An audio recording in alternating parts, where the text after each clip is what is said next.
우리가 오늘 읽은 말씀은 하나님께서 이스라엘 나라를 새롭게 하실 것이다, 회복에 대한 메시지를 표현하고 있는 것인데, 오늘 여기에 나와 있는 이 잉태하지 못한 또 출산하지 못한 여인은 바로 이스라엘을 비유하고 있는 것입니다.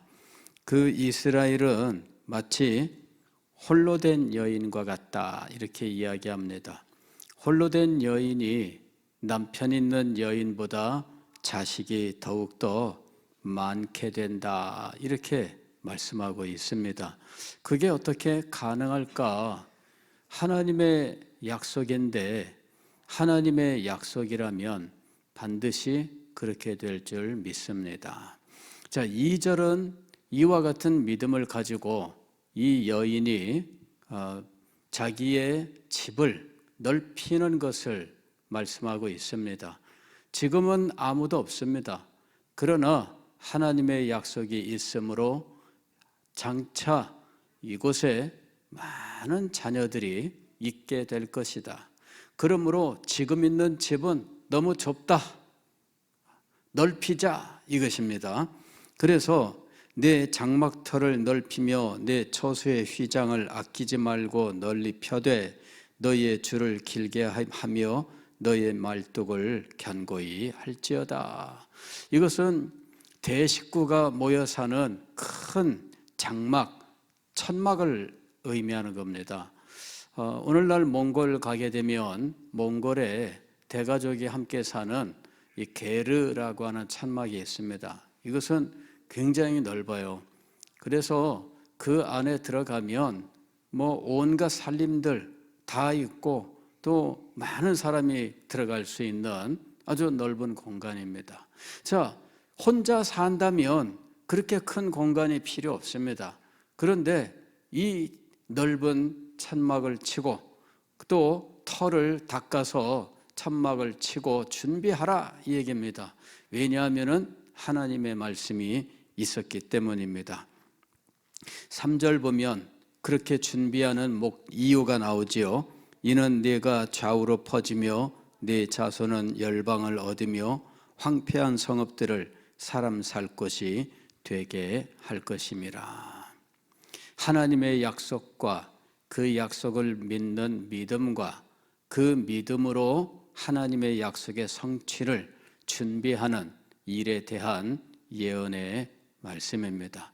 오늘 우리들의 신앙의 삶은 바로 이와 같은 하나님의 약속으로 이루어져 있습니다. 그리고 우리는 그 약속의 말씀을 붙들고 하나님께서 약속하셨으니 반드시 이루어질 것이라 하는 믿음을 가지고 장막터를 넓히고 장막을 치되 넓은 장막을 쳐야 되는 것입니다. 그리고 그 장막에서 많은 자녀들이 양육받고 이 자녀들이 오히려 세계 만방으로 퍼져 나아가서 많은 백성들을 얻게 될 것이다 하는 것이죠. 이것은 바로 신약 교회에 대한 비전을 말씀하고 있는 것입니다. 신약 교회가 모든 이방에게로 나아가서 이방 민족들을 하나님의 자녀로 삼는 영광스러운 사명을 감당하게 되는 것이죠. 이 믿음을 가지고 나아가는 사람들은 어디에서나 하나님께서 주시는 놀라운 은혜를 힘입게 됩니다. 하나님의 약속의 성취를 체험하게 되었던 것입니다. 오늘 우리는 이 부흥을 공부하면서 하나님의 약속을 믿는 믿음, 그리고 그 믿음으로 하나님의 역사를 미리 준비하는 이 믿음의 행동이 얼마나 중요한지에 대해서 깨달아야 됩니다. 우리는 지난주에 1904년 웨일즈 대부흥에 직접적으로 쓰임을 받았던 인물 세 사람에 대한 이야기를 했습니다. 첫째는 셋 조슈아라고 하는 말씀 사역자이고, 둘째는 조셉 젠킨스라고 하는 칼빈주의 메소디스트 교회의 목회자였고요. 그 다음에 세 번째로는 26세의 신학교 입학 예정인 이 목사 후보생 에반 로버츠라고 하는 이제 청년이었습니다. 제셋 조슈아가 벌써 여러 해 동안 말씀을 전하는 순회 전도자의 삶을 살았는데, 조셉 젠킨스 또한 교회를 목회하면서 웨일즈의 복음 전파를 위해서, 그리고 웨일즈가 하나님 앞에 돌아오는 날을 위해서 기도하고 말씀을 전했습니다. 그리고 1904년 9월 이제 이 셋 조슈아를 자기 교회로 초청해서 셋 조슈아 초청 부흥 사경회를 개최하게 되었는데, 이 사경회에서 많은 은혜를 받게 됩니다. 그리고 이 셋 조슈아가 남쪽으로 내려가서 뉴캐슬 엠린이라고 하는 도시에 가서 부흥 집회를 진행하게 되는데, 그 뉴캐슬 엠린은 신학교가 있는 도시입니다. 그래서 그 집회에 신학생들이 많이 참석을 합니다. 그리고 그 젊은이들이 말씀을 듣고 은혜를 받게 되는데, 그 집회가 이제 월화수 사흘 동안 계획이 되었고, 조셉 젠킨스가 또 블렌에너치라고 하는 곳에서 1박 2일 수련회를 계획하게 됩니다. 수요일과 목요일 진행하게 되는데, 이때 신학생들이 이 뉴캐슬 엠린에서 진행되는 셋 조슈아의 부흥 집회에 참석을 하고, 그 부흥 집회의 첫날부터 참석하지 못한 사람이 있었는데, 그가 바로 에반 로버츠예요. 몸에 감기가 들어서 그가 몸이 아파서 집회에 참석을 못하고, 친구인 시드니 에반스를 통해서 집회에 대해서 전달을 받으면서 은혜를 받고 있었습니다. 그리고 그는 이 블렌에너치라고 하는 곳에서 이제 집회가 있다 해서 그쪽으로 그는 가게 됩니다. 그래서 수요일 날 거기에서 집회에 참석을 하고 기도하는데, 속에서 많은 기도의 욕망이 막 올라오는데, 그것을 참고 있었다가 다음날 아침에 이제 월화수 뉴캐슬 엠린에서 집회를 마치고 밤새 블렌에너치로 달려온 이 셋 조슈아 목사가 아침에 기도하는데, 그 기도를 통해서 이제 이 에반 로버츠가 하나님 앞에 자신을 드리는 기도를 드리게 되는 겁니다. 자, 이렇게 중요한 인물이 세 인물이었는데, 에반 로버츠는 1904년 웨일즈 대부흥의 첫째가는 인물로 항상 인정을 받습니다.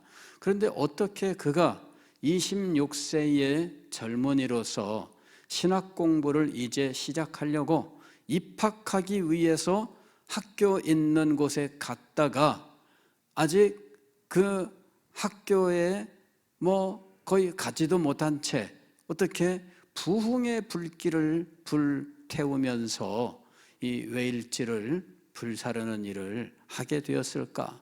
단지 그는 셋 조슈아나 조셉 젠킨스가 진행하던 그 집회에 참석해서 해서 단순히 은혜만 받았던 인물인가 하는 것이죠.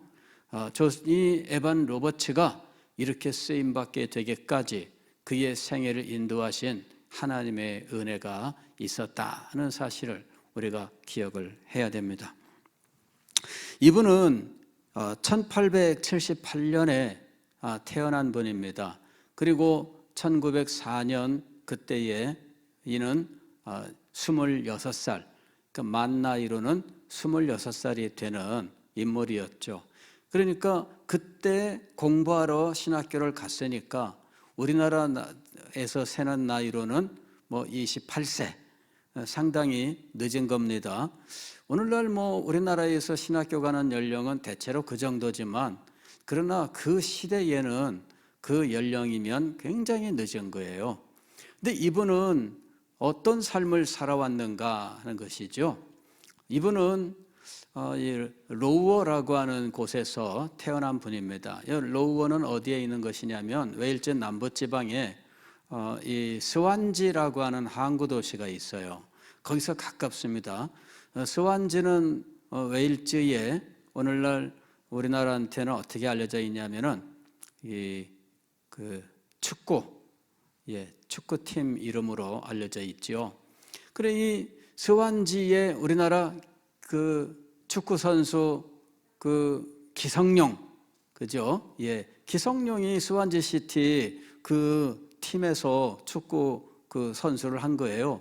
그리고 이 스완지 시티가 기성용 선수가 거기 있을 때에는 영국 축구 프리미어 리그, 소위 말하면 EPL의 그 일부 리그에 있을 때였거든요. 그래서 우리들은 이 스완지라고 하는 곳을 이제 기성용을 통해서 많이 들었어요. 그러나 거기가 사실은 웨일즈 대부흥이 있었던 로워라고 하는 그 자그마한 마을에서 아주 가까운 곳이에요. 이 로워라고 하는 곳에서 태어났고 그곳은 아주 한적한 시골입니다. 아주 한적한 시골 마을인데 거기에서 어릴 때부터 아버지를 따라서 탄광 일을 했어요. 기록에 의하면은 12살 이전부터 탄광 일을 했다 이래요. 그러니 그때 탄광 일을 했다면은 사실 배움도 짧고, 그죠? 뭐 우리로 치면은 초등학교나 나왔을까? 뭐 그 정도의 이제 배움을 가지고 그냥 탄광으로 일을 하러 간 겁니다. 탄광이 그 당시에 이 웨일즈는 이 석탄을 캐내는 이 탄광 지대였어요.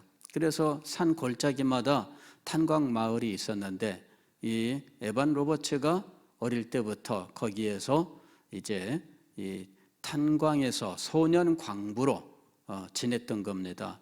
그리고 그 탄광에서 경건을 연습하고 그 탄광에서 목회자로서 꿈을 키워가고 그곳에서 하나님의 은혜를 사모하여 기도하고 그런 삶을 살았던 거예요. 그러니 얼마나 정말 힘들고 어려운 이런 삶을 살았는지, 이 소년들이 왜 필요했느냐? 그 탄광이 갱도가 아주 낮아요. 그러니까 그 갱도 밑에까지 들어가서 석탄을 캐려면 몸집 큰 어른보다는 몸집이 작은 아이들이 필요했던 거예요. 그래 그 아이들이 석탄을 이 자그마한 이 짐차에다가 싣고 이제 그것을 이제 당나귀가 끌고 이 탄광 그 굴을 갔던 거예요. 그래 이 탄광이 마치 개미집처럼 사방으로 막 연결되어 있는데 심지어는 그 안에는 이 마구간까지 있어요. 거기는 이 당나귀를 거기다가 두는 곳이죠. 그래서 참 힘들고 어렵게 소년 광부로서 삶을 살았는데 그는 그곳에서 하나님 앞에 기도하는 삶을 참으로 신실하게 살아갑니다. 한 번은 소규모 공동체 모임에서 그 인도자 되는 장로님이 이야기를 했습니다. 하나님 앞에서 항상 신실해야 됩니다. 그러면서 하나님께서 우리에게 성령을 주실 때 그 자리에 없으면 얼마나 안타깝겠습니까? 도마를 보세요. 예수님이 부활하시고 제자들에게 나타나셨을 때 현장에 없었습니다. 도마가 현장에 없어서 얼마나 그 믿음이 없는 도마로 오늘날까지 우리한테 알려져 있습니까? 내가 예수님 손의 못자국과 옆구리의 창자국에 손으로 대보지 않고는 믿지 못하겠다 이랬더니 예수님께서 만져봐라 하고서는 다음 주에 나타나신 거잖아요. 그래서 이 도마가 예수님이 나타나시는 그 현장에 무슨 일인지는 모르지만 그는 그 자리에 없었습니다. 여러분, 하나님의 은혜가 임할 때 그 자리에 있는 것이 얼마나 중요한지 몰라요. 하나님의 은혜가 임하는 날과 시를 우리가 알 수 있다면 무슨 염려가 되겠습니까? 평소에는 빠지다가 그 시간만 짠하고 나타나면 될 거 아니겠어요? 그런데 하나님의 은혜는 알 수 없습니다. 그래서 이것은 하나님의 비밀한 뜻에 속하는 것입니다. 그래서 우리는 언제나 하나님 앞에 나아가되 빠지지 말아야 된다. 언제 하나님의 은혜가 임할지 알 수 없습니다. 그 말을 듣고 이 어린 에반 로버츠가 이 말씀을 마음에 깊이 새긴 겁니다. 아, 그래. 하나님 앞에서 하나님께서 언제 어떻게 은혜를 베풀지 모르니 나는 하나님 앞에 나아가는 그 걸음을 결코 중단하지 않고 빠지지 않겠다. 그는 하나님 앞에 언제나 기도하고 성경을 손에서 놓지 않았다, 이렇게 이야기합니다. 에반 로버츠가 탄광에서 가지고 있었던 성경책을 봤어요. 이 루어 마을에 가면은 이제 교회가 있습니다. 모리아 교회라고 하는 교회가 있는데 그 모리아 교회에 갔어요. 그랬더니 교회당이 옛날 건물과 새로 지은 건물이 나란히 붙어 있어요. 그리고 그 교회 뒤에는 자그마한 무덤이 조성되어 있는데 에반 로버츠 가족들의 묘가 그 중에 이렇게 한 필지를 차지하고 있습니다. 그런데 그 구 예배당에 가게 되면 그 안에 자그마한 이런 전시장이라고 할까요? 이게 있습니다. 예배실 뒤쪽에 유리로 이렇게 막아놓은 전시장이 있는데 거기에 에반 로버츠의 소장품 이런 것들이 이렇게 이제 전시가 되어 있어요. 그런데 성경책이 전시가 되어 있더라고.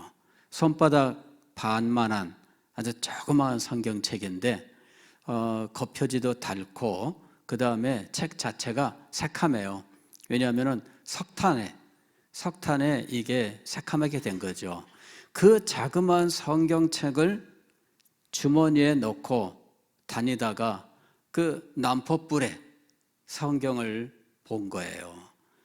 그리고 경건서적, 신앙의 성장을 위해서 경건서적을 읽었는데 여러 권의 경건서적을 탐독을 했다, 이렇게 되어 있습니다. 그 철로역정이라든지 그 다음에 A.A. 하찌의 신학개요라든지 이런 것들이 그의 독서 목록이었다, 이렇게 되어 있습니다. 그러니까 10대의 기간 동안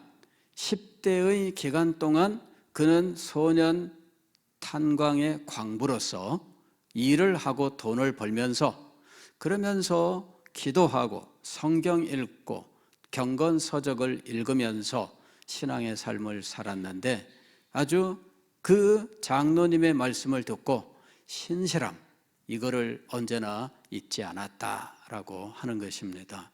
목회자로 언제 부름을 받느냐 하면은 25세에 1903년에 목회자로 부름을 받습니다. 그래서 그가 이제 신학교를 가야 되겠다, 그리고 목회자로서 헌신해야 되겠다, 그러한 결심을 하게 되는 겁니다. 그것은 10년 동안 이 마음속에서 불타오르는 영혼에 대한 갈망, 이것이 꺼지지 않았기 때문이다, 이렇게 이야기합니다. 마음속에서 10년 동안 탄광 속에서부터 불타오르던 영혼에 대한 갈망이 있었어요. 그리고 이 탄광에서 하나님 앞에 기도할 때 성령을 달라고 하나님 앞에 기도를 드렸던 거죠. 그래서 그가 그렇게 하나님 앞에 간절하게 기도를 드렸는데 1904년 바로 그 문제의 그 해 봄에 하나님께서 그에게 성령을 부어주셔요. 3개월 동안 그에게 성령의 강력한 임재가 임하게 되는데 그 3개월 동안 말할 수 없는 영광스러운 어떤 것들을 경험합니다. 그런 것들은 사실은 말로 표현할 수 없는 것들이죠. 사도 바울도 표현하기를 셋째 하늘에 올라갔다, 이렇게 말하는 그런 겁니다. 그리고 몸 안에 있었는지 몸 밖에 있었는지 알지 못했다라고 말하는 바로 그런 것입니다. 그런데 그의 마음속에서 이와 같은 놀라운 은혜 체험으로 말미암아 더욱더 하나님께 대한 하나님의 뜻을 향한, 영혼을 향한 갈망이 마음속에서 불타올랐다는 거죠. 그리고 그해 가을에 새로운 학기가 시작하는 그때에 드디어 고향을 떠나서 이제 로우어라고 하는 이 고향을 떠나서 뉴캐슬 엠린으로 가게 된 거예요. 그리고 뉴캐슬 엠린에서 신학교 이제 개강을 준비하고 기다리다가 그때 진행되고 있던 이 부흥 집회에 참석하면서 놀라운 은혜를 받게 돼요. 에반 로버츠는 단지 은혜를 받고 그냥 그 자리에 앉아 있던 사람이 아닙니다. 받은 은혜로 혼자 만족한 그런 사람이 아닙니다. 이분이 이제 결정적으로 하나님께 은혜를 받는 순간이 있었는데, 그게 뭐냐면은 그 1904년 9월 29일 날 목요일입니다. 제가 이 달력을 확인을 했어요. 1904년까지 찾아가지고 달력을 확인했더니 29일이 목요일이에요. 그날 아침 7시에 아침 집회가 있고 9시에 아침 집회, 오전 집회가 있어요. 그 사이에 아침을 먹습니다. 식사를 하는데 식사 전에 기도를 셋 조슈아 목사가 했습니다. 근데 그가 간절하게 기도 제목으로 기도하다가 그 기도 속에서 어떤 말을 기도하느냐 하면 나를 굴복시키소서라고 하는 이 말씀으로 기도를 드리는 거예요. 나를 굴복시키소서. 근데 그 굴복시키소서라고 하는 그 말이 그날 아침에 에반 로버츠의 마음에 팍 하고 꽂히면서 그 마음을 불태우는 거예요. 굴복시키소서. 무슨 말씀이냐면 에반 로버츠가 자기 속에 무엇을 어떻게 하나님의 교회를 위해서, 웨일즈를 위해서 뭔가를 해야 되는데 자기가 스스로를 지금 가로막고 있는 거죠. 자기의 마음이. 그런데 굴복시키소서, 즉 하나님께서 들려주시고 보여주시고 하시는 이 웨일즈 전도에 이 헌신하는 이 일에 대하여 순종해야 되겠다라는 거죠. 그래서 굴복시키소서, 자기를 강제로 굴복시키소서. 그래서 에반 로버츠가 그날 오전 집회에 기도할 사람 기도하세요 이렇게 할 때 에반 로버츠가 기도를 시작합니다. 그런데 그때 쏟아져 나오는 기도, 이 기도가 그 자리에 있던 모든 사람들을 기도의 불로 불태우는 놀라운 역사가 일어나는 거예요. 사람들이 깜짝 놀랍니다. 그냥 일반적으로 드리는 기도가 아닌 그야말로 성령께서 부어주시는 이 기도가 그에게 임한 거예요. 그리고 그가 기도하는 중에 나를 굴복시키소서, 나를 굴복시키소서, 나를 굴복시키소서, 나를 굴복시키소서. 그는 그 말로 하나님 앞에 그렇게 뜨겁게 기도를 드렸다 이렇게 이야기합니다. 그리고 다음 날 금요일 날 9월 30일 마지막 날, 그날 그는 드디어 노트를 꺼내놓고 웨일즈 전도 계획 이거를 작성하기 시작한 거예요. 자, 웨일즈 전도대를 구상하자. 그리고 웨일즈 전도대를 할 수 있는 사람들이 누굴까? 자기 친구들 명단을 작성합니다. 한 10명 정도 명단을 작성하고 이 사람들이 28주 동안 웨일즈의 골짜기마다 복음을 들고 나아가서 전하자. 그리고 이 10명이 28주 동안 복음 전하러 갈 때 들어가는 경비는 한 200파운드 정도로 예측을 했습니다.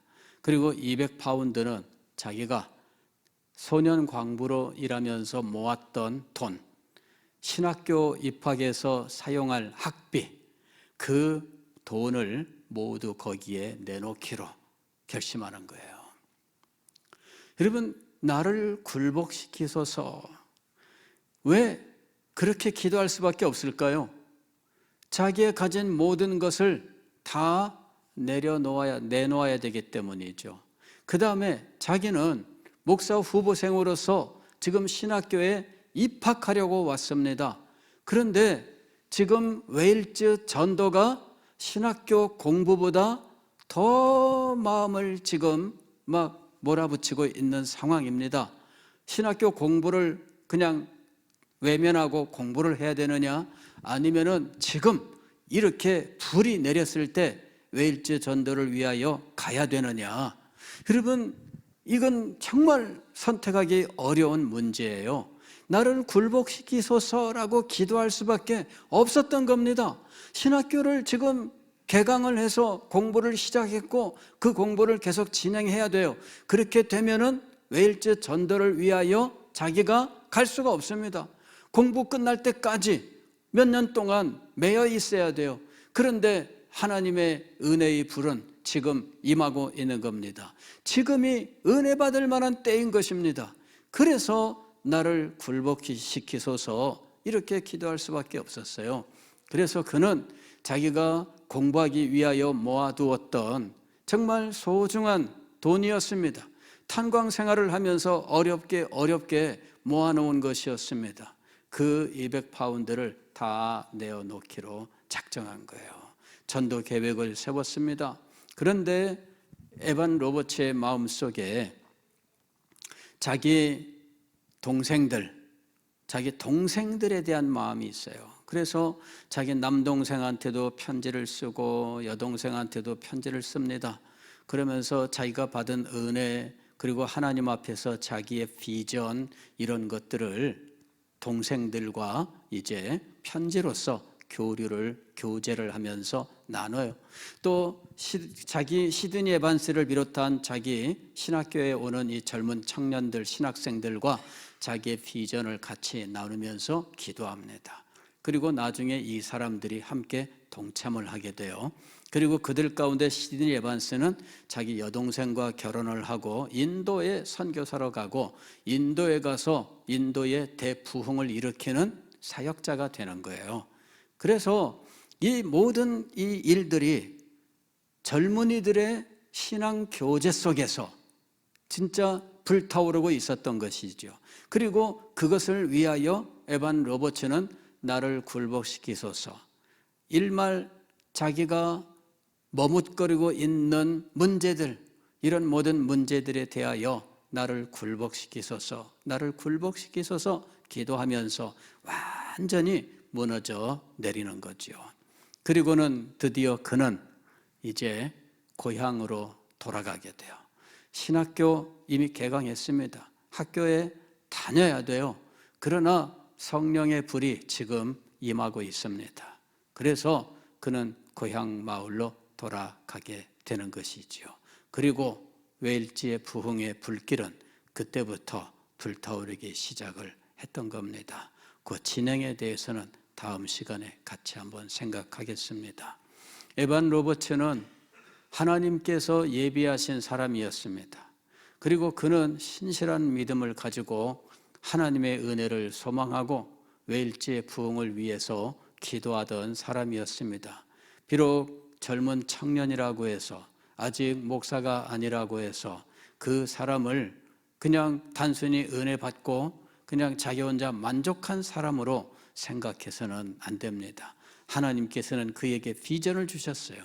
10만 명 전도의 비전을 주셨고, 그리고 이 10만 명 전도의 비전을 자기 주변에 있는 친구들과 교제하면서 나누고 기도하고, 그리고 그 10만 명 전도, 그것을 인해서 기뻐하고 즐거워하는데, 그러나 그 일을 이루기 위해서는 자기가 하나님 앞에 드려야 될 것이 있습니다.